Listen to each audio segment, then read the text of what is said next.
All right. Season finale, see episode 8. Oh boy. Dude, what do you think? Crazy. I mean, like I said, as we finish wrapping up the episode, I mean, you could probably tell by my reaction. First of all, I probably said, "Oh shit!" Like, Oh shit! Oh shit! It just throughout the whole episode. yeah, it was. I mean, it just kind of once it started, it just kept going. But it was also so to like really start the end of the last episode 7 was Haniwa and Kofun cross this bridge and they're blinded by lights. Um, and then it really just picks up right after that, and they meet Jerlamerel for the first time, and it's awkward as hell. Definitely awkward. Um, yeah, and like, what? It's funny when they met him. You know, he's kind of been talked about in this way throughout the whole series that he's like larger than life. Yeah, Yeah. But then you finally meet him, and he's like just a dude. It's like it's not a very grand, welcoming. You know what I mean? yeah. Like children. It's like He feels like how is it? It's like a religious fanatic almost. yeah, And like right at the very beginning, like he's like kind of enamored by himself or like his ideas, I guess. And it shows really hard, and you're just like, he's kind of weird. got an ego. Yeah, it's not a small one either. A god complex. Yeah. Literally. And Kofun, like, I don't know, Kofun to me seems like he saw through the bullshit real fast. Yeah. And like every point he got, he's just like, oh, okay, so what about this then? And he's like poking holes. I mean, he's skeptical the whole time. So like he gets there and he's like, still feels weird. You know what I mean? Like Yeah. Baba and them couldn't come. Just something off. And like, you know, it's funny because Hanawa was like blinded. Like, you know, again, I guess the pun's intended there, but like blinded. So blinded in the sense where she was like wanting to get there so bad Mm-hmm. there. And she's like missing all these obvious cues. That's like something's off, something's weird here, but you know, Yeah. yeah, happy to be there, you know, because I think she's establishing a little bit of a god complex herself. You know what I mean? Just how she's been the whole season so far. Yeah. I think like one of the things that I picked up on right away is like he shows them the room and shows them the showers and all the um comforts of rediscovering what we would call modern life, but they call ancient.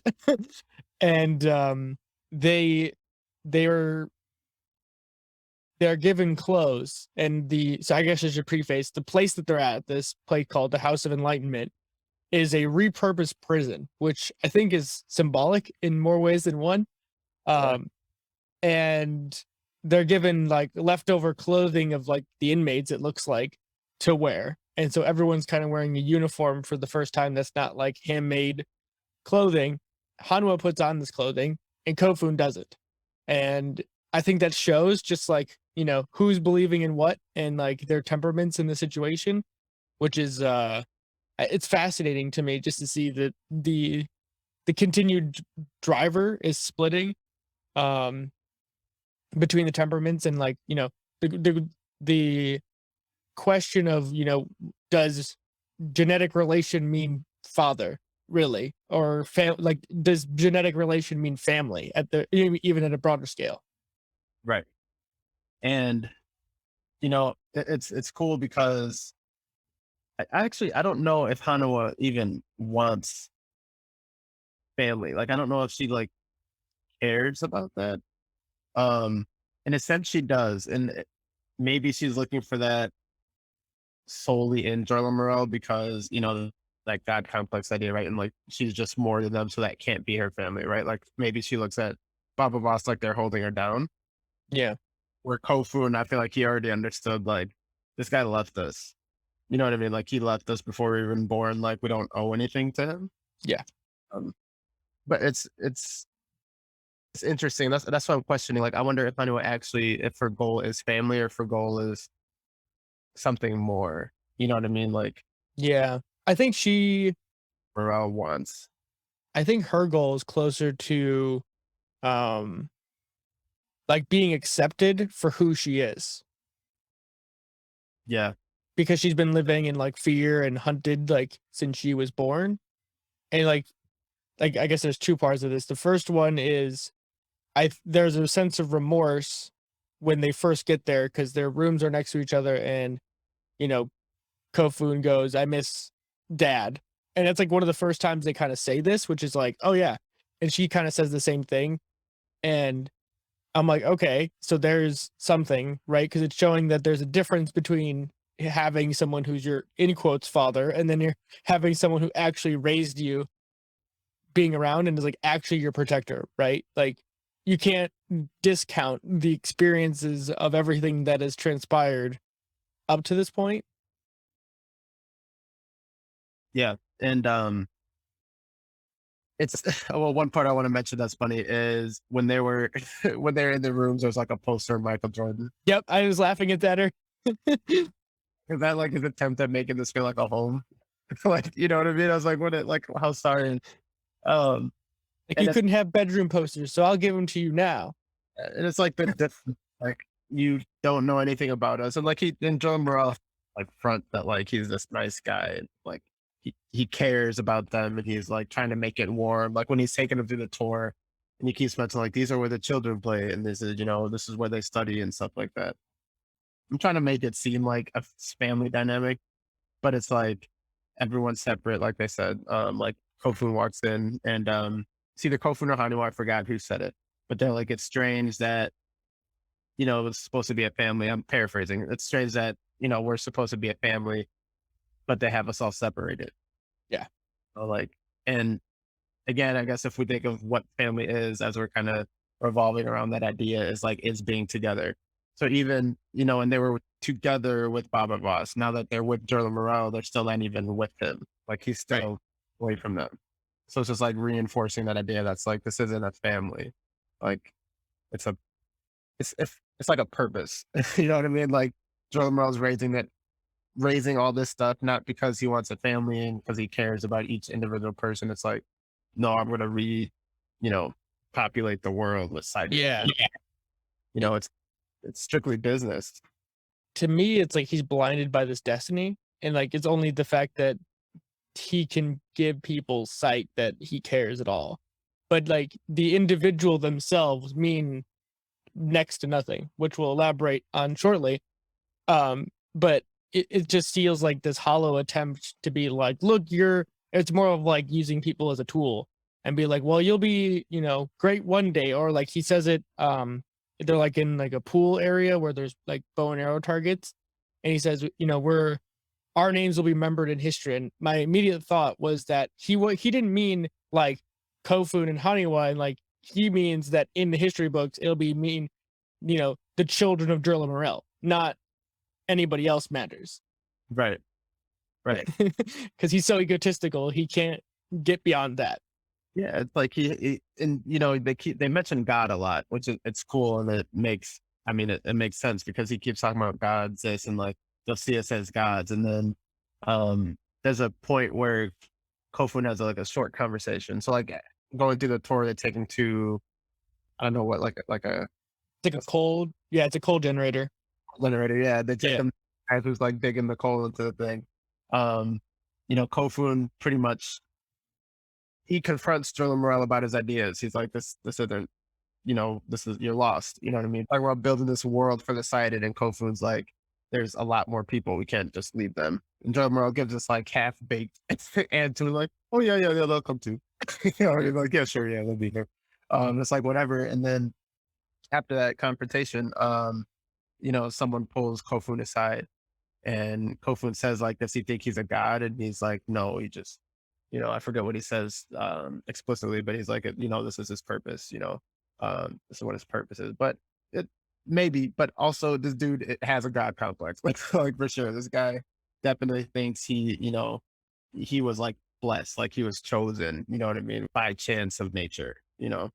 Um, and when you're a special case and everyone around you is blind, and you're the only person who can see, he grew up with that. So he can understand the pathway, but now he's so lost that's like he's just become not a good person. Yeah. He's almost like delusional in the same way Queen Kane is, but like for a different reason. Yeah. Like it's the same manifestation that she has, but for different reasons, I guess. And, and it's like this, but it's like more overt in this sense because you haven't been like confronted with the humanity of this person for this whole time. Like you only seen Jerlamerel for minutes, you know, what was it, episode 1 or 2 or 3 that he's like on screen for 5 minutes with a short, very short interaction with Baba Voss, and that's it. Um, so like now you're basically just getting all of like you're getting a greatest hits in like the worst aspects of this person.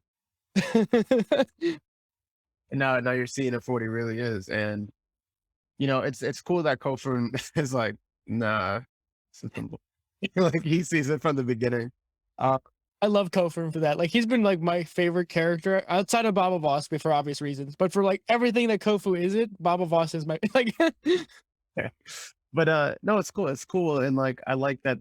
I like so this is just a construction of the show real quick. But they decided to have a brother and sister take this role because it allowed them to give us that split. Yeah, And Wolf is like, well, what side? It allows the audience to choose a side, right? There's an obvious right answer. It's not like it's not so gray, even though there's like you can see the logical ways like why someone would be. It's like Joe Morel's not evil. Like he's not like I'm gonna rule the world, and it's not like that. But like you still morally you can look at that and say like he's getting it wrong, right? yeah, You have Hopefun who is like the enlightened one in this scenario where he can see he's like, this is incorrect. But you have Haniwa who's the blinded one. All these like puns. But like who's a blinded one who just bought in. Like before she even knew him, she was convinced years ago. yeah. Her story was written. She knew what she this is what she wanted. She's getting there. Um and I just really appreciate the fact that they like spun this on its head, where you don't see Jerlamerel this whole time. He's talked up, as a savior, as a saving grace, and then immediately it's like starts crumbling, like the castle's crumbling around.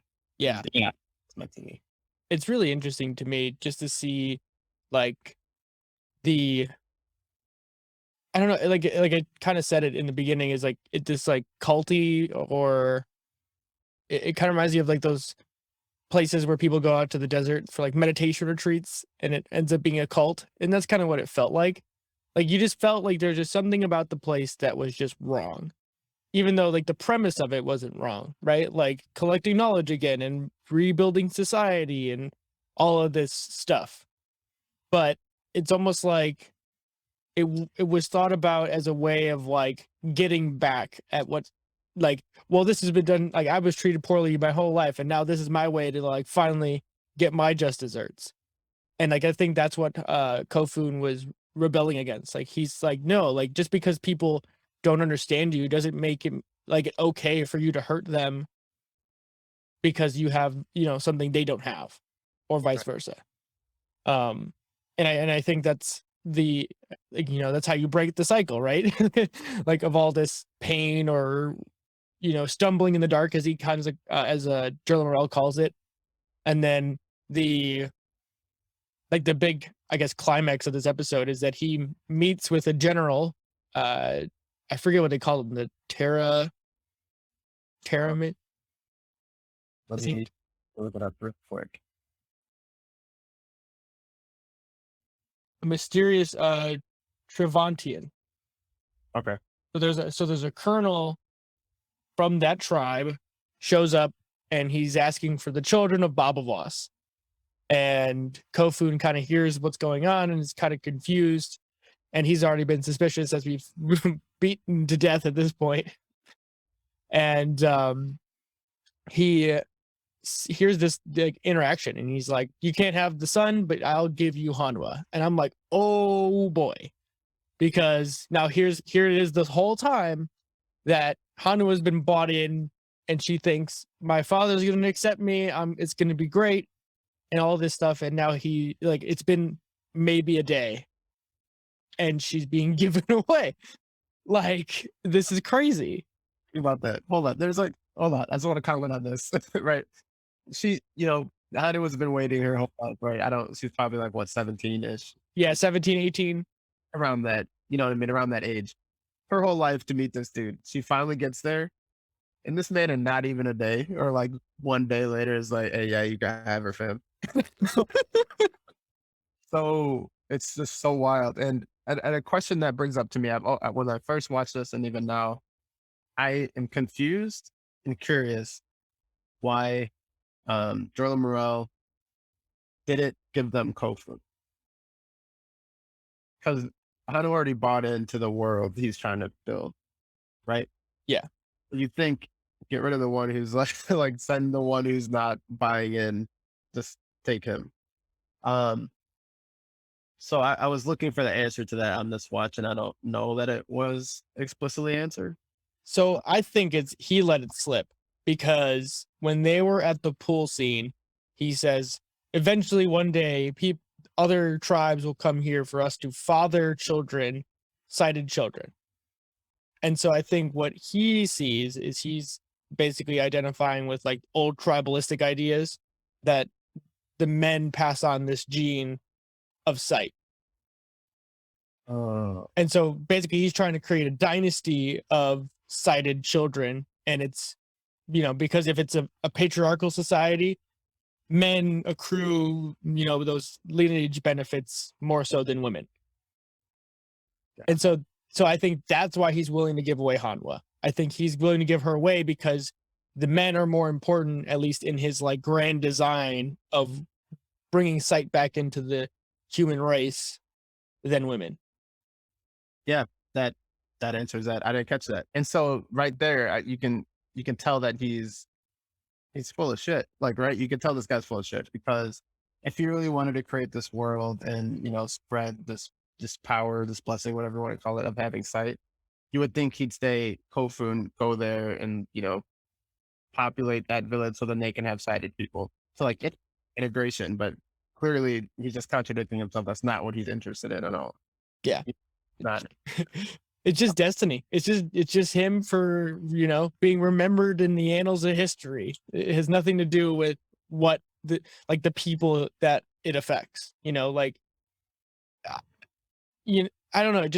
It feels so strange to me because like, how could you, maybe it's because this character has left his children behind forever, but like, like how could you just have children and be like, yeah, that one's okay. You can, yeah, she's good.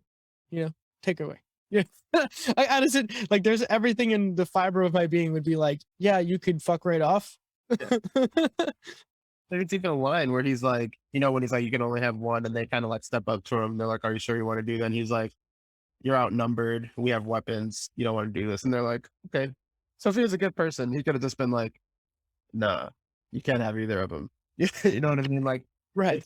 it's like we're gonna call back to this, but it's this idea that he believes in this higher power, whatever it is, like a god, right? But and God makes all these decisions, but it's just funny because all the decisions happen to work in his favor. This comes back at another point in the episode when we get there. Um, but it seems like all these decisions he's making is like, oh, we need to do this because God tasked us with this and this. It's like, but you're making these very selfish decisions. Like you're going to village, like he was going to village, he populated that whole place, right? Like all of those people are his kids. Yeah. So he's going to random villages, doing his thing, getting busy, getting them pregnant, and then saying, "All right, peace, come find me," or Right. peace out, doing all this stuff. But then when they're like, "Oh, we're gonna build this world," and he gets tasked with like, "Okay, well, let's integrate it." He's like, "No, we're not gonna do that." You know what I mean? Yeah. We don't need her because she doesn't carry the trait or whatever. Right. Or she won't be able to pass it on. I mean, it's a very cleverly written bad guy because he's not so outwardly bad, but he's like, yeah, you're a piece of shit. Yeah. Like, and like, he tries to even convince Kofun, like after he sees this whole interaction and that the only other oldest son, I guess, catches Kofun kind of sneaking around and then knocks him out, and they kind of have this interaction in the cell, and he's like, we're gonna have the strongest army soon, and all this kind of stuff.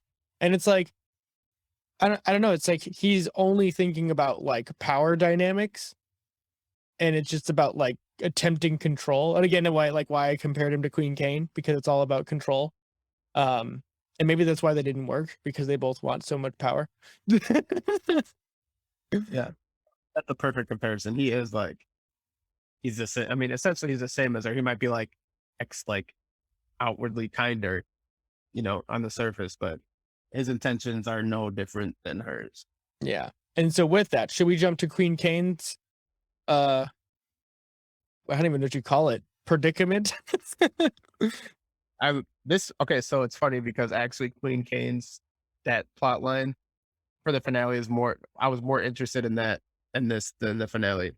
Just because he kind of wrapping it up where it left off in the last episode, where Tamaki June, they're kind of left with this question, like, she tells them that there is no city, and she I destroyed the city, so they have no home to go to, and Tamaki June's like, okay, well, basically, it's like we might need to, rethink who's the queen here.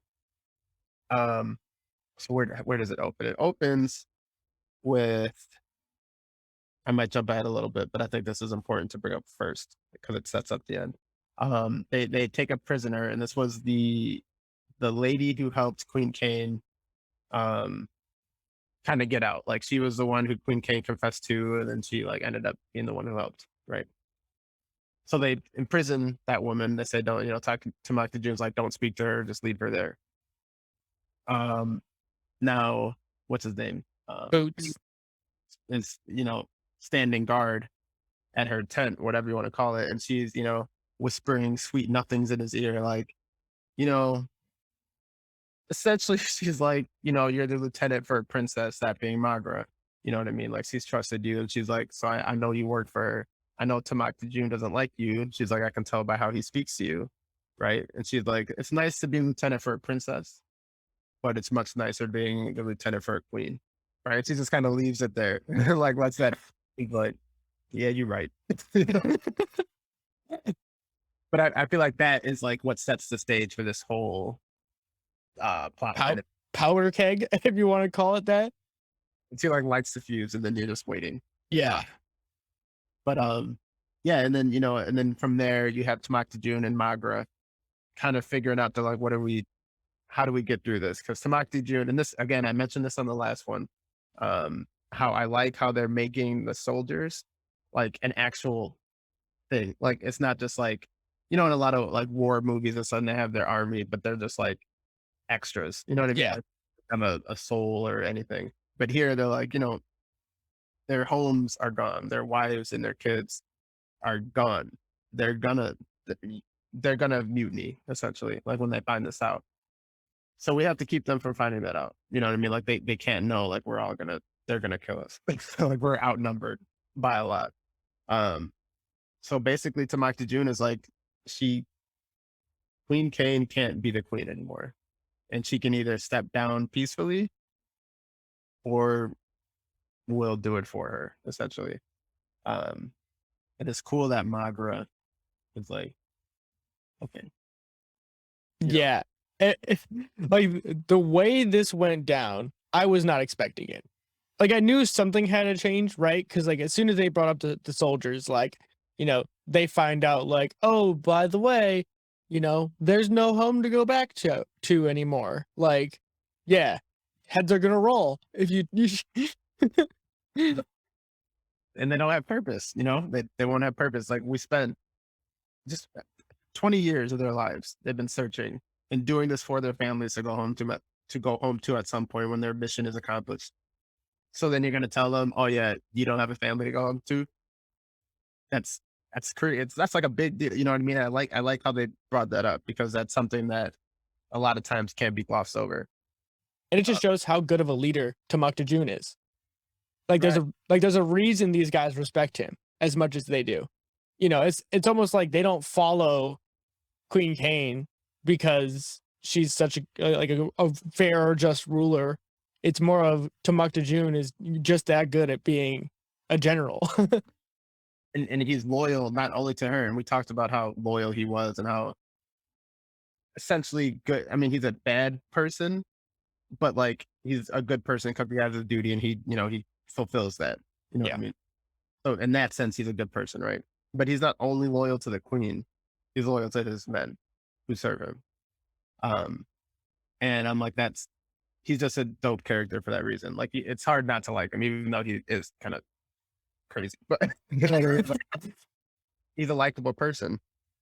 Um, and at the end of this convo, I like how they cast it this way. He's like, I'm not going to be able to convince Queen Kane on this. Like, I can't, but you can. Right. Speaking of Margaret, and that conversation they have, that was one of the best moments in this show of just two people talking. I felt like, because you have like the long lost sister who she's essentially been chasing this whole time, basically, kind of like, and with the queen, and they're like trying to one up each other. Yeah. Like, that's what she's like, yo, this is what it is. Um, you can either, I forget the word they use, but basically give up the throne. It's like, yeah, I don't remember the words they use, but you can It's give, abdicating. yeah, yeah. So you can do that or don't, right? They give it, but one way or another, she's not going to be the queen anymore, is what they're telling her. Um, and Queen Kane's like, yeah, okay, we'll see. She's like, I'll think about it. Like I thought that so the this is like interspersed with the stuff going on with Jerlamerel, but they cut to the scene where Magra kind of confronts her sister. And it's almost starts out as like this tender moment between two siblings. And you said like whoever did the casting is really well done because of how similar they look. Like all you got to do is add maybe a little bit of long hair to Queen Kane, and all of a sudden you could definitely tell that or you could assume they're related. Like it's really well done.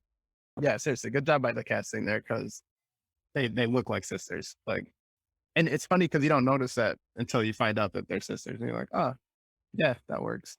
Like, Yeah. I was gonna say, just I feel like this part, and they kind of cut back and forth, right, between the A line and the B line. Um, but I just feel like getting to that point, I was like, I'm just like, I can't wait to see because something's gonna happen. You know what I mean? It's like I can't wait to see what happens, right? Uh, so now should we jump back to Joe Morel line or should we stay? I think we should at least get to the point where the Queen Kane kind of says her ultimatum, and then we can jump in to the like post Hanwa / escape attempt thing. Okay, okay, take us through that. So the basically Magros confronts her sister and says, "Hey," like gives her like a knot with all like the message of what she has to do because obviously she can't see. Um, but Queen Kane basically pulls like a Jerlamerel in this situation and says, "You know the rules just as much as I do.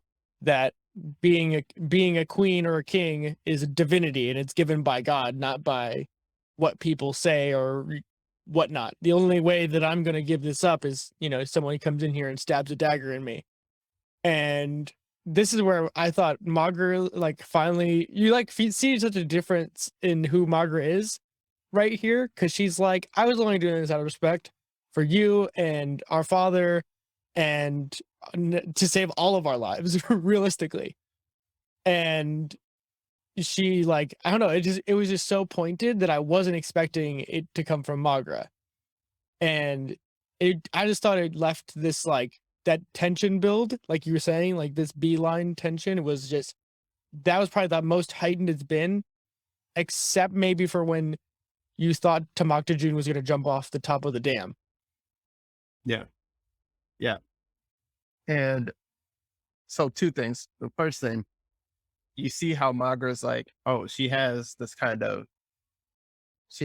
like strong personality to her that you don't really see, but it's like starting to come out in bits. You know what I mean? Especially right here. I think this is when you see it for real. Like, oh no, she isn't a pushover. Like, she in some ways might be closer to Queen Kate than we realize. Not in the crazy sense, but like in the like firm hand sense, right? Yeah. So that's one. Two, this goes back to what I was bringing up before about Jerlamerel and how he uses this divinity and stuff like that, but it's always in his favor. Margaret says that to Queen Kane explicitly. She goes, "It's funny how every time, you say, God's make his decision and stuff like that, but it always ends up working in your favor and works for you. So in that sense too, Queen Kane and Jerlamerel are the same. They talk about divinity and all this stuff and like God, we just have to listen to God and what he says. But it's like, why are you guys always benefiting? You know what I mean? Like, it's weird how that happens. Um, but yeah, and Queen Kane gives her ultimatum and she's like, you're gonna have to stab me. You have to bring the knife to me, pretty much. And Margaret's like, okay, I see we're at an impasse, right? this is what I told you. You can either do it or don't. It's your choice. And then she like walks out. And Queen Kane's sitting there like, her expression here when I was looking, I was like, I can't tell what she's thinking, which I thought was really nice. Like she was almost like blank slated. I Yeah. was like, like she didn't look pissed, she didn't look confused. Like it looked like to me, it looked like she knew this was gonna happen. And she was just like, I'm just gonna let this play out. You know what I mean? Like she kind of predicted this. And I don't know if I'm right on that, but she was just kind of sitting there when like she wasn't there was no anguish or no like fuck, I'm screwed. I think she just knew saw this coming at like some point, right? Like, because it's just your sister and the power games that are being played and all that kind of stuff. Like I feel like she's probably used to that too, right? Just given the dynamic that we know from her kingdom, it just seems like that kind of, she has to be looking around corners, so to speak. And so this is just another corner to look around and or another game to, play checkmate on. And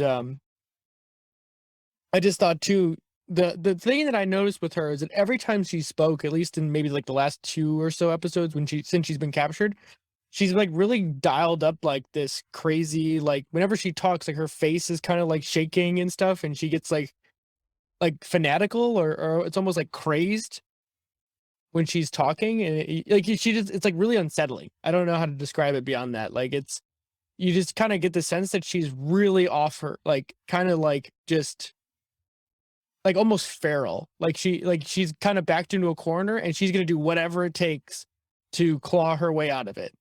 Yeah.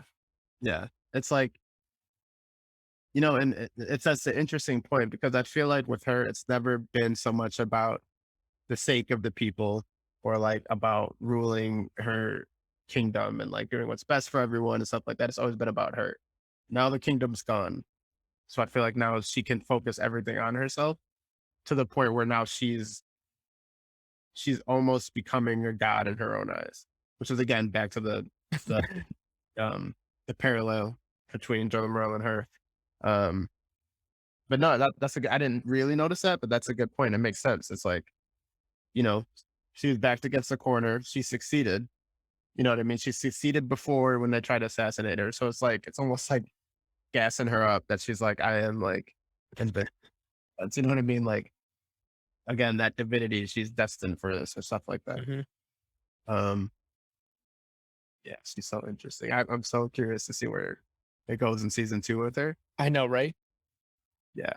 So I think so we'll leave the cliffhanger there for the climax of part B, and we'll finish the climax of the Jerlamerel Haniwa Kofun part, because this is, I mean, from basically from this point forward of this finale, it's just straight up planting seeds for season 2.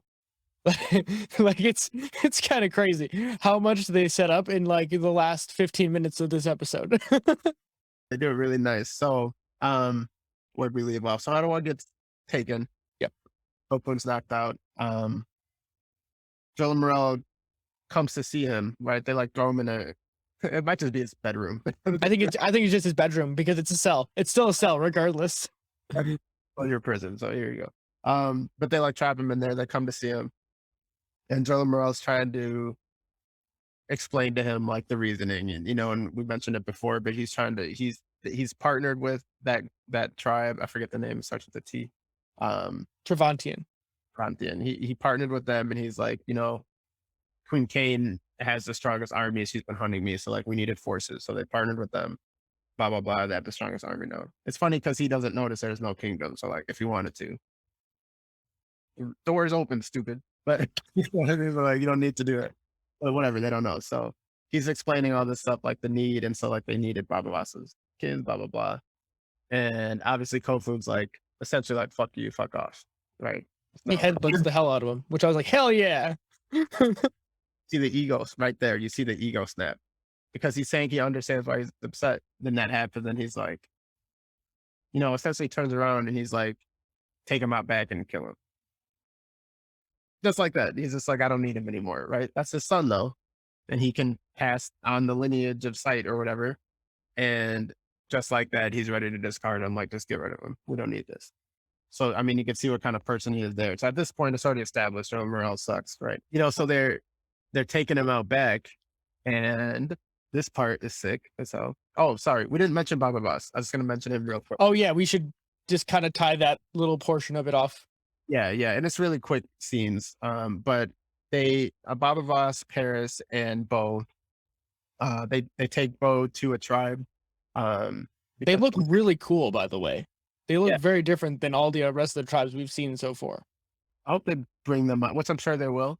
But I hope they bring them up again because I'm curious. I'm curious who they are. I'm just kind of like, who are they?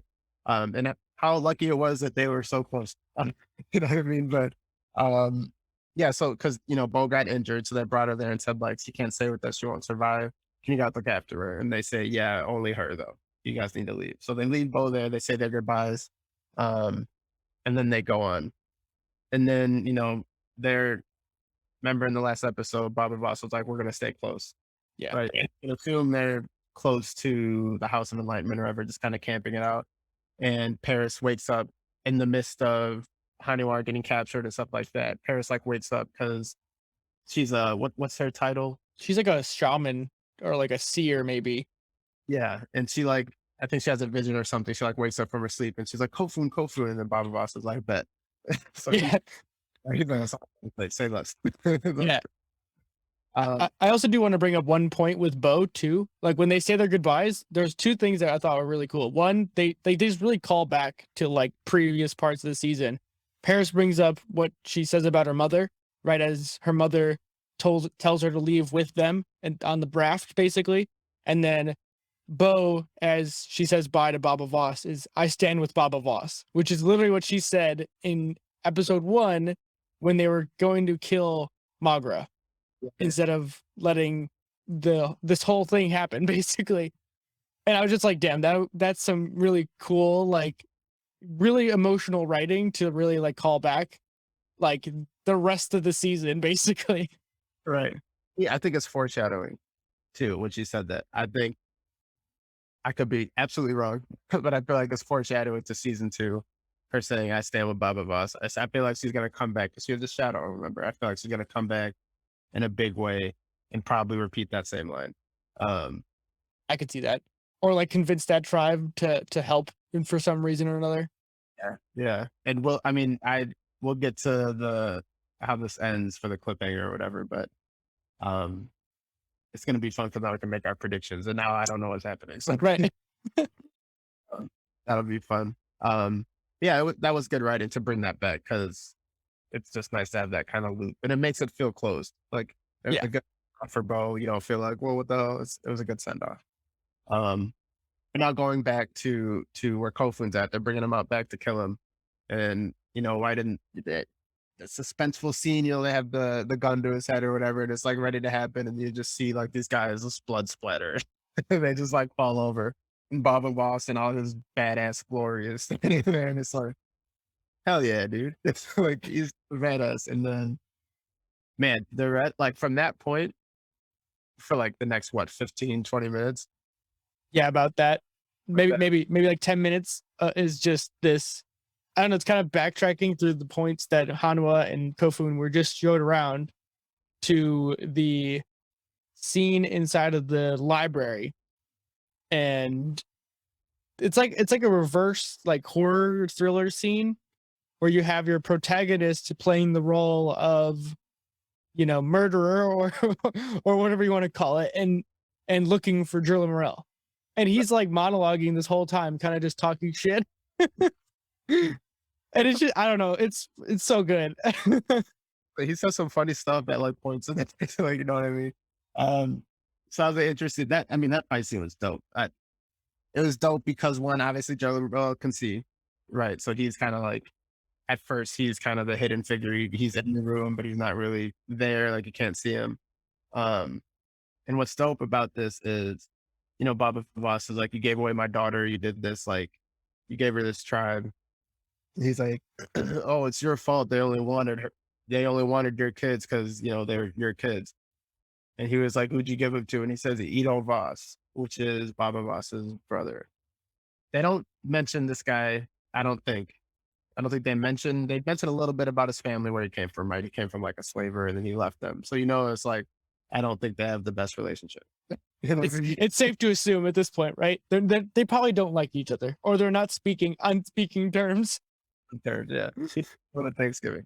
But like, they just say that and you're kind of like, that's probably not good, but we don't know much. But the acting here, when he like kind of pauses and it's almost like fear. Like he was like, oh fuck. Like he realized how bad that was. So yeah, that's like a little bit of the cliffhanger setting up season 2. As you said, this is all like set up, right? And so, the fight goes on.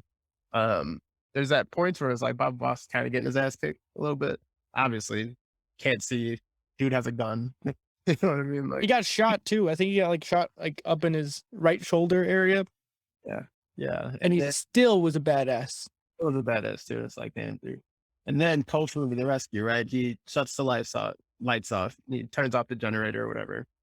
And then Baba Boss is like, oh, I think he says you're in my world now. He Uh, did. I thought that was so badass because like all of a sudden it's like the tables get turned from the beginning of this scene to once the lights go off. Then all of a sudden it's Baba Voss playing in the dark, and yeah. like it's weird, right? Yeah. Like we don't know where he is, but we're seeing it from Jerlamerel's point of view, where Yeah. before we're around. So that was dope. Definitely dope. Um, and I mean that's like the way he was fighting, and like Jerlamerel's like panic mode, right? Because his entire identity, his entire belief system, all this stuff is based solely on the fact that he can see, right? Now you Yeah. can see that he's like, no, he's nothing. Like he's not special. There's nothing awesome about this dude the second you take his sight away. Where Baba Ross was still holding up his own when Jerlamerel had his handicap. You know what I mean? Yeah. Which is interesting because it's like he relied, and Baba Ross has said this before. I think the line is like, "Don't be blinded by sight" or something like that. I think that's Don't be blinded by your gift. by your gift. Yeah, and I think that you're seeing that's what happened to Joe Moreau, right? Because he literally has nothing without it, and even with it, he was barely like he was struggling to kill a dude who couldn't even see him. Like I think it's funny too. Is he was even told Kofun this earlier. He's like, even when you were out there, you were stumbling in the dark, kind of talking shit to like uncivilized people, right? And I think in this way, you kind of get to see that it's almost a veneer. Like he's just been using this as a crutch, and he doesn't really mean what he says. And now all of a sudden, you turn off. You remove the comforts that he has, and he becomes less than very clearly, right? Like Baba Voss can do much more than most people can, even though he's been handicapped his whole life, right? He's had to be aware. He's had to like really focus on other things. Where Joe Morel was just like, "Oh, I can do this. That makes life easy." You know what I mean? Um, yeah, I was gonna bring up you've actually been posting a lot, and you might be able to comment on this more. But you posted something maybe earlier this week or last week, and it was like, if everything comes easy, then nothing's like worth it anymore. I'm probably butchering that line. You know what I'm referring to? I think so. It's something like when things are too easy, it's like you atrophy in some sense. Yeah, yeah, and I think that's what's happening to Joe Morel and what Baba Voss has been warning to. Like, if you just life is easier for you because you have this, right? So things come to you easier. But if you rely exclusively on that and ignore all these other things that, Baba Voss and them had to really pay attention to just to survive, you become less than the second that's gone because you're so focused on that, right? And that's what he's warning Kofun against. And Haniwa, you can see her kind of like, yeah, whatever, I can see, you can't, whatever. You know what I mean? So you see that happen. And you see it in fruition right now, which I think is dope. That's why I'm like, this fight scene, it was brutal, especially how it ends. It was brutal, but it wasn't as brutal as some of the other ones. I think it was more like to me, it was like more of a dialogue, but like through fighting. How about you? Yeah, Like, I could see that. it was like it was just bringing up both sides of the coin and showing you like what they've been articulating this whole time, and that's what this fight represented. It wasn't necessarily like we're going to show you this amazing, crazy fight scene, which it still was. It was still dope, choreographed nice, but I think it served the bigger purpose in that, right? Especially at the end, right? When they're tangled up with each other on the ground, and I don't know if Baba Voss does jujitsu or some shit, but like It looks like it. It looks very much jujitsu, like MMA, ground and pound. triangle choke. I'm like, yo, that's what's up, man. Like BJ Penn would be proud. But no, he has him in this choke. And right before this, there's like one of the other sons is coming up and he has a rifle and he's like aiming in on Baba Voss, like ready to shoot him, which risky, dude, because they're on the ground, so whatever. But he's like ready to shoot him, and you hear chet chet or whatever they say, right? And then Kofu smacks him over the head. And I'm like, hell yeah, that was bad. So as that's happening, Baba Voss has him on the ground and he digs his thumbs into Jerlamerel's eyes and just like gouges his eyes out. So that was the brutal part. I was like, ugh. Yeah, Um, just but desserts though. literally. So that whole dialogue I was talking about, it ends just like, now you don't have it. Now you're done. And they leave him there. And I don't think he's dead. I don't think he's dead either. They could have made it very explicitly that they killed him, but I don't think that was the point of this. Yeah. I think this was more of like it was like a philosophical battle. I think like you have like Baba Voss is like a more holistic approach to life, accepting people as they are, working within your limitations and all of that kind of stuff. Whereas Jerlamerel kind of represents the more extreme viewpoints of like maybe even just saying like the ends justify the means, like if you're trying to, build the world of tomorrow, you're going to have to, some bodies are going to have to be stacked up and, they might be my own kids too. So, oops. But in the grand scheme of things, are those bodies going to matter? Maybe not, but doesn't mean that's right. No. You can't see so far gone. You can't see that. Yeah. We can't see anything else. But yeah, in these shows, I'll say time and time again, if they don't, especially a main character, if they don't show them die, they're not dead. It's just trust that. You know what I mean? Yeah. So I don't think he is. They kind of left him there. They got the like Kofun is like, "Are you okay?" to Baba Voss, and he's like, "No, I'm not." I mean, he was just shot. I think he was like stabbed in the leg at one point. Yeah. He's got a leg wound and a shoulder wound, probably one other knife wound. Basically, he's like, "Can we go?" He's like, "Can we go?" Which so I did have a question, right? I don't know. Maybe you can point this out. But I noticed, what was the point of them going to do that? To like Like, fight Jerlamerel. because like they didn't kill him. Well, okay, maybe it was to figure out where Haniwa was going. Maybe that was the only point. Yeah. But Joe Morrell kind of gave up that information really easily. You know what I mean? So I was just like, I like, Hmm.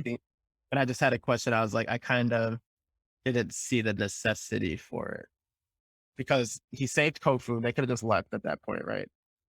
And then even if you want to say the point was to figure out where Haniwa went, he told them they could have just been like, I bet, and then like just left. You know what I mean? Because Joe Morrell was opening the door. He's like, we don't have to do this. It doesn't have to be this way. They could have just been like, I bet we're gonna go. You know what I mean? Like, Yeah. so I'm kind of like, I mean, this is like, I think the only thing I can say about the show, but I was just wondering Yeah. the bigger purpose of that was because it didn't seem like it was absolutely necessary that took place. Yeah. I don't, that's a good point. I didn't really catch that just because I was kind of just wrapped up in the moment. And I think to me, I think it's just more of an emotional thing, right? Like Baba Voss is just kind of emotional because it's like, you just gave away my daughter, you son of a bitch. Like, I don't think, I think that's the only reason more than anything else. It's just like, he's pissed and you're the obstacle in my way or the obstacle that caused this situation. So we're going to neutralize this threat for right now. And I'm going to make you hurt for it. And that's like, that's really just it. Oh, I mean, and you're probably right. It probably was just like a revenge, like I'm gonna fuck you up. Like, And I'm plus, I feel like it's just bubbling this whole season, right? Like Baba Voss versus Jerlamerel. Like, isn't that the question in everybody's mind? Who's better? yeah, Because it's been like the subtle digs this whole time of like, who's the better father, in quotes. yeah, yeah. I mean, I'm happy it happened. I'm not saying it shouldn't. Like it's whatever, like get that happen because I love that scene and dope. But I guess I was just like, I wonder what the bigger picture was. But I think you're probably right. It probably was just like, I'm gonna fuck you up. Like, I'm Baba Voss.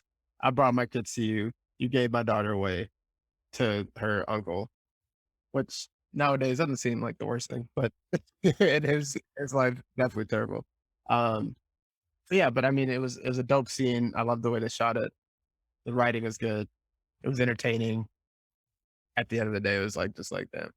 It was like rewarding too, because we are like you said, leading up this whole season, you're like, you knew something was gonna go down and you got rewarded for it. Yeah. Yeah, that essentially wraps up their storyline. Um, Back to Queen Kane. yeah, back to Queen Kane. And this is shit. This was another one of those oh shit moments. Like 6 times. Like oh shit. Oh shit. um but yeah, the scene, it starts off as Tamaki June and Magra. They're like, okay, she hasn't given up the throne, right? So let's go take it from her. Right. So they're walking into wherever she's staying. It's like the house. I think it's where the crazy guy who ran the place before stayed. So she's in there and they're walking there. And she looks up at Tamaki June and she's like, oh, Witchfinder. But I guess she doesn't look at him, but you know what I mean? She's like, oh, Witchfinder. Like, you're going to be the one to do this. Kind of like surprised, but she's not so surprised, right? It's not like she's like taken aback. You know what I mean? It's just kind of like, okay. And right as he's about to do the deed, you know what I mean? He gets stabbed in the back, right? Does he get stabbed in the head? Like around the front. Yeah, from the back though. Yeah. It was a surprise attack. And who else would it be but our least favorite character in this entire show? Fucking Boots. Stabs this dude. And I was like, you can't even fight the guy. Like you could come on. Like he's a cowardly dude. He can see and he still had to sneak up on him. Right. Um damn. But I can't wait for Boots to get his ass kicked. I am so like I'm not happy that this happened to Tamaki June. Like, but god damn it. Yeah. Like I thought he was gonna go out with a bang. You can assume he's gonna go out. He's a bad guy, essentially, right? But like how much of a badass this dude was, you thought it was gonna be this like huge thing. I thought it'd be Baba Voss versus Tamaki June. There's gonna be this epic fight. No, man, some little fuckboy comes up and stabs him. Like, dude, I'm right with you because I hate Boots even more. Like for everything else, I already hate the dude. But after this, I'm like, oh, you robbed me of that? Like my audience of like having this dope like final battle or some shit. But anyway, so he falls down and Queen Kane, she says a dope line, like, she knows what's going on. She says a dope line. Margaret's like, stop, what are you doing? And Queen Kane like pulls her and she's like, okay, look, we have to get our story straight because, they're gonna be pissed at Witchfinder's dead. They're gonna come from both of us. So what we say is like he basically couldn't live with his failure by seeing me like this and everything I went through, that he followed the old way and took his own life because he failed, right? And she's like, so we can both say that and then we'll still have them. But if the stories are mixed up, people are going to get confused and then who knows what happens, right? and we both die. But what she says about Tamaki June, when she's like, what have you done? What have you done? She uses a metaphor and she's like, if you have a dog and the dog bites you, no matter all the memories, the good memories you have of that dog, you still have to put him down. And I was like, damn, she's ruthless. Like she doesn't care. Like at the end of the day, like remember how we're, saying there might be this romantic element and like how it looked like she cared for him and stuff like this. This is why when we brought it up before, I was like laughing. I'm like, damn, but like, does she? Like goes against her, she doesn't care. She's like, oh, Yeah. all of that is gone. Like, thank you for what you did. I think she even says thank you for your service. Yeah, that like she closes his eyes as he like kneels down, or his body is like kneeling down. He goes, thank you for your service. I was like, damn. Yeah, I mean, I was like, dude, Queen Kane is just a badass, man. I think she's very calculated. Oh, incredibly. Nothing like I was saying, her blank expression. I was like, it seemed like nothing phased her. Yeah, game face on. She's like, okay, okay, I see the cards out in front of me. You next. um, so after that, they go out and they speak to the soldiers, and they say, they say the story that they made up, that Tamaki June took his own life, blah blah blah. And as she's giving the speech, I don't know if you caught this. As she's giving the speech, Magra like interrupts and continues, and Queen Kane's like, like looks at her like, but I thought the camera move in that situation was great because it's like centered on Queen Kane's face for the majority of it, and then as soon as like Magra senses Queen Kane's gonna say something dumb, and then she interjects, and the camera slowly pans over until she's the one in fully in frame, which is I don't know, it just felt great to see that. The other thing too is you notice, so it like cut scenes between the killing of Tamakta June and then the speech to the army, but now Magra's still wearing white and Queen Kane has like a black feather like cloak around her. So now you have both sisters standing side by side, one wearing white and one wearing black. They're embodiment of yin and yang, literally. holy shit, I didn't notice it. That's really dope. I didn't notice that. That's dope as hell. That's dope as hell. You even called that out episodes ago about how she's like the only one who wears white. So that's really interesting. And what's even makes that even more interesting is that last little bit of dialogue where Queen Kane is like, I think Margaret says something like, we'll build a world for the sighted and the blind, or something along those lines. Like, Yeah, like no witch finders, no superstitions, stuff like that. Like it's like very positive, like world, like building a new world in a positive way. like in a progressive sense. Like, Yeah. And so where Margaret or Queen Kane responds, she's like, "Oh, no witch finders. That must mean there's no witches then." Um, but she's like, "Okay, we'll build a world where everyone is, together, right?" She's like, "Well, if we're gonna have a world of the sighted, I need to marry a sighted man." She's like, I need a king, I need a king that's gonna give me sighted children. And she's like, "But Jerlamerel already burned me, so I'm not gonna do that again." And Margaret's like, "What are you getting at?" And she's like, "Tell me about your son." The first time I heard that, I was like, "Oh, you motherfucker." That's what I said. I was like, oh God. I was like, dude, Queen Kane is ruthless, man. She is ruthless. She doesn't care. And they leave it at that. I think they cut away and then you don't see him again. And I'm Yeah. like, oh, dude. So season 2 is going to be like her hunting Kofun. It was very weird. But tribal ties and queens. Clearly, Queen Kane doesn't care. We already know that. Like, does she not realize that's incest, lady? Okay. She don't care. She wants her sighted babies. She crazy. Yeah. And then it ends. That's the end of their line. And then it cuts back for the final scene. You see Baba, Paris, and Kofu, and they're like looking out over this like vast space of land. And in the distance, you see these towers of Godbone and like smoke. It like looks like a terrible, just rundown City. You know what I mean? It looks evil. It looks like you don't want to take a vacation there. And that's where Haniwa is. And the last line of the season is Baba Voss saying, "Let's go get your sister," and then it ends. It's too soon. I want more. I want more. And I was saying this before. First time watching, I thought this was going to be a 1 season thing and then over, just because the budget was so high, and then Jason Momoa is at the very least, just Jason Momoa is like, he's doing so many different things. I'm like, he's an A-list actor to do a TV show. It's kind of not that heard of. Maybe it's going to start happening more and more. But I was like, this must just be like a 1 season show, and then like you get what you get, limited series type thing. Well, we got season 2. It's dope. I am so excited to see what season 2 has. And I mean, just from a season finale type thing, this is one of those ones that I'm like not disappointed at all. It kind of gave me everything I wanted and a little bit more. Just from what it's been building to this whole time, it just feels complete in a really good way. Like I'm and it's also like complete in a sense, like there's enough cliffhangers, like enough things that are happening, because one of the other scenes, so there's one more scene, they cut back to them leaving the Margaret and Queen Kane leaving the city of worms, and they're burning it down, and it kind of flies into where Tamakta Jun was killed, and he's still kneeling there, and I'm a little disappointed because I wanted to see his eyes open, but it didn't happen. So it's kind of safe to say he's actually dead, but I'm holding out a whole bunch of hope that he's still not dead, and I can't wait for him because he's got to kill Boots. Please. Yeah, I forgot about that, and I was like, they showed him for a reason. Yeah. I guess for a reason. Every second matters in the show, and they wouldn't show him if it didn't matter.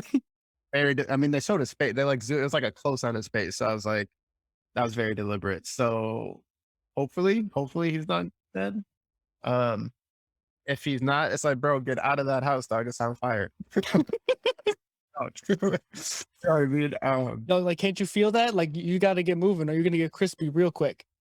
For real.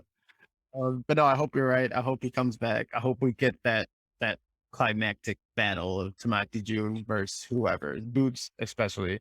Yeah. Satisfying if he's the one who rids us of Boots. Yeah. If it's not Tamakta Jun, I want it to be Kofun. Yeah, it's good. There's so many possibilities. The thing is, we're prediction land, right? I don't think Kofun would kill him. I hate that you're right. I hate that you're right. So, but it might be a dope fight, and Kofun might win. But I feel like he'd stop short. You know what I mean? And then that's when Haniwa comes in with the bow. Pow, pow. but yeah, I can't wait to do the. So Baba Voss's brother is Dave Bautista, which is another A-list actor at this point. Like, crazy. Yeah. So I haven't seen much. I try to avoid watching any trailers and stuff. I was like, I just kind of want to be surprised. But when we get there, I'm so excited. Yeah. So yeah, we'll kind of enter in like what's next phase, because I've enjoyed doing these deep dives as much as we have over the last, man, it's 8 episodes, so like 8 weeks of doing this. It's crazy. So we're going to continue to do these probably indefinitely in some form or fashion. If it's not TV shows, it'll be movies, which there'll be the first one of those very, very soon. And then or it's already out by the time this one's out. And then the other one is probably continuing with Foundation series that is also an Apple TV exclusive. So we're thinking just to kind of palate cleanse, so we're not just kind of always immersed in the world of C. We'll take a quick departure and do Foundation or something else for a couple weeks, and then maybe we'll bounce back and forth between different shows to kind of give ourselves a breather, so we're not just being one note. Yeah, and I think that's a perfect idea. And because I know we're both excited to watch Foundation, we've been talking about it. I'm pretty sure you said you bought the book. Yeah, I have the audiobook right now. I haven't started it yet because I mean I have so many sci-fi things I need to like get my hands on at this point. I don't know where to start. But yeah, Foundation is like I'm so excited to watch that. I have very high expectations. It looked like, from what I've seen, it looks beautiful, beautifully shot. The VFX on there, that'll be fun to talk about.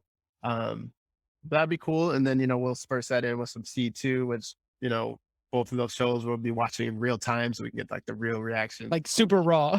Not me knowing what happens. And I'm like, I have to really be careful what I say.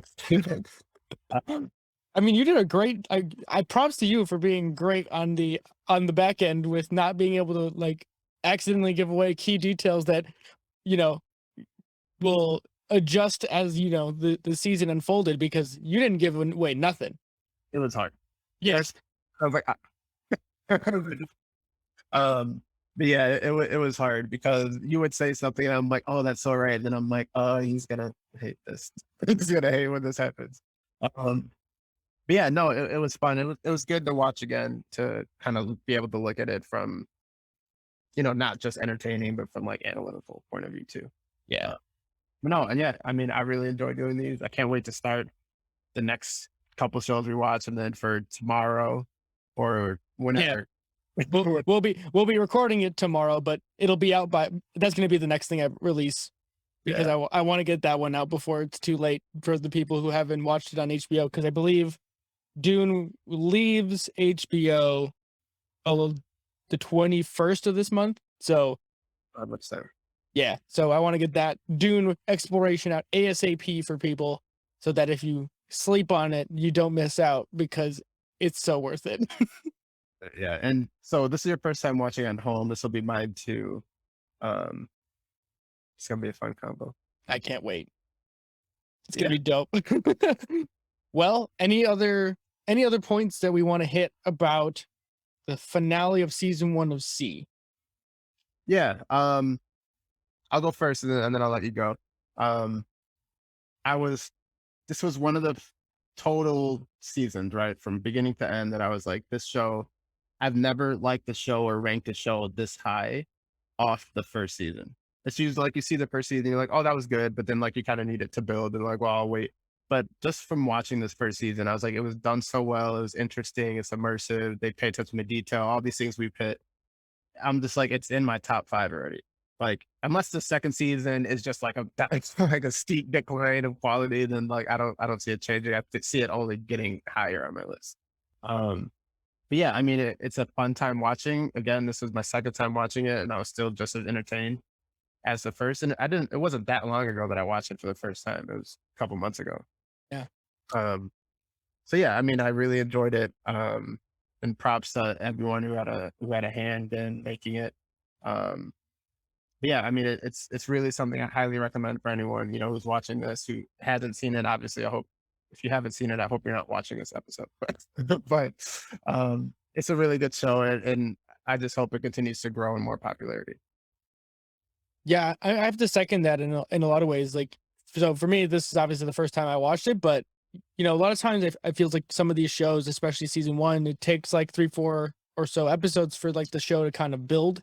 Like the actors themselves are trying to figure out how they want to portray the characters and or where they want the story to go. Like, they see what resonates with people and then they build the show from there kind of thing. Um, but this one, it felt like they had like this trajectory kind of planned, and maybe that's why it worked so well. Like the idea was fleshed out from the beginning, so that it was basically just a really long movie in some sense. There was an 8-hour movie, and just the attention to detail in the show that I think we harped on that probably for like the first 6 episodes. We brought up the same kind of little tiny things every time, and but it shows, right? Like it's a true like mastery of craft, if that's where you enjoy about things. That I thought that's what this kind of show does, and there's just a lot of like philosophical ideas about human experience that really you get to play with. We talked about many different things from books they show that it's really just a title, but you can still pull on threads of it, or the interactions from the children that show like this racism thing, and like how even in this finale racism kind of is showing up its ugly head again. And it's like, yeah, it makes your skin crawl because you're like, ew, that's there's something wrong with these ideas. And it allows you to play with these in a context that's not so close to home, and actually give you a playground. And I know that sounds weird to some people, but it's a playground for which you can understand you know a lot of these ideas that feel hard to play with, right? Like if you just read it in a book, it doesn't have the same context. It's almost like what Jerlamerel said about, oh, I read about the shower, and he goes, I'm sure this is going to be more satisfying once you get to experience it. And I think that's what shows like this allow you to do in a fun way, if you want to take it there. Yeah, no, I think you're spot on. Um, yeah, I think you're absolutely spot on, and it's just a fun. At the end of the day, too, most important, I think it's just a fun show. It's just fun. It's enjoyable to watch, right? It's just a good time. It's not necessarily a family show, so there's that. I mean, it kind of is. It's all about family, realistic. Like, yeah, don't say I didn't warn you. If you want your if you want your kids to watch it, you're gonna really like it. Um, but yeah, no, you're spot on. It's a fun show. I don't know. I feel like we've sung its praises.